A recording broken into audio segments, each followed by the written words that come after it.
Quite a few years ago, I heard a story that made me double over laughing. Today, I'm not so sure that I would double over laughing. So this story was about a friend of mine who came home early from work one day, and there was a strange car in the driveway. He got inside and found out that his wife had hired a Feng Shui expert on the sly.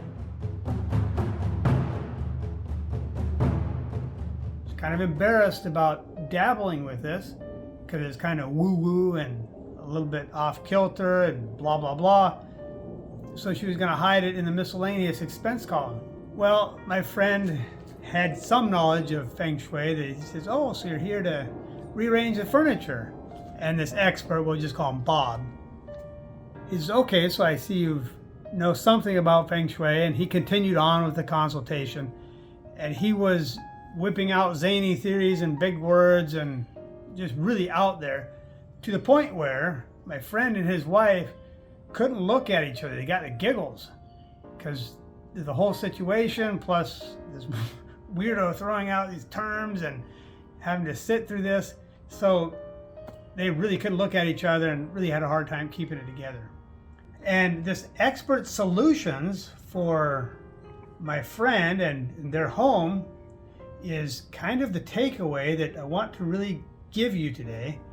Expert Bob left, he came back, he's had the solutions for my friend's wife, and she was kind of adamant that they tried them. So one of the Feng Shui principles deals heavily with rectangles.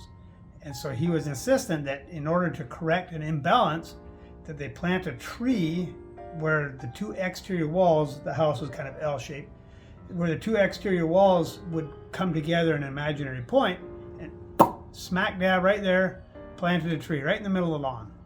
It follows principles, you can't fault it, blah, blah, blah, but it was wrong as the day is long.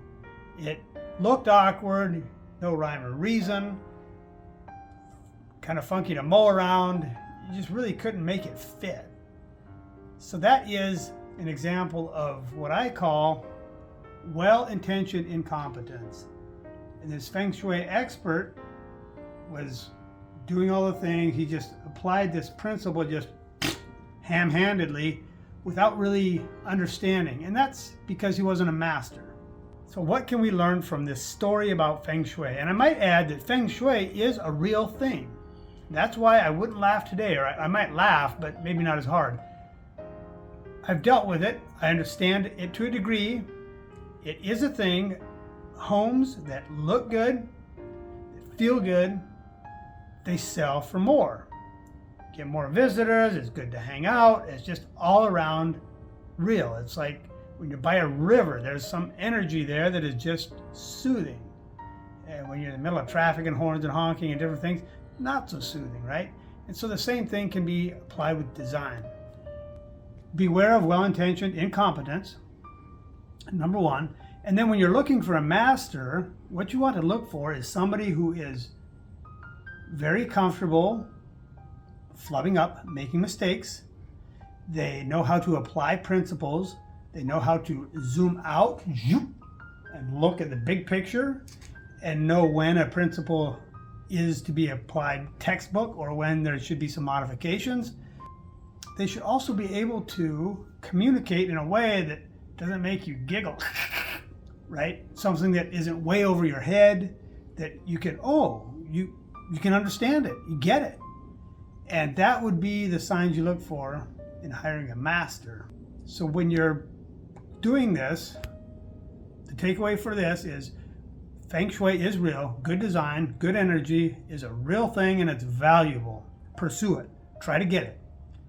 And yours might look different than someone else's, and that's a whole design journey for you. And we've got a book on it, really about the art of hybrid timber framing, which really speaks to getting your design right for you and how to get there. Beware of well-intentioned incompetence, and that a master will speak so you understand. They will apply principles correctly to the big picture where you're not getting these awkward things happening. And they're going to be okay with making mistakes and just really being your guide. So do that, and you won't end up with this awkward tree in the middle of the lawn that eventually has to get cut down because it doesn't work. And the tree is really minor. When you're talking about a whole home design, you're talking some bigger dollars at play, more frustration, more regret, all of the above. That's it.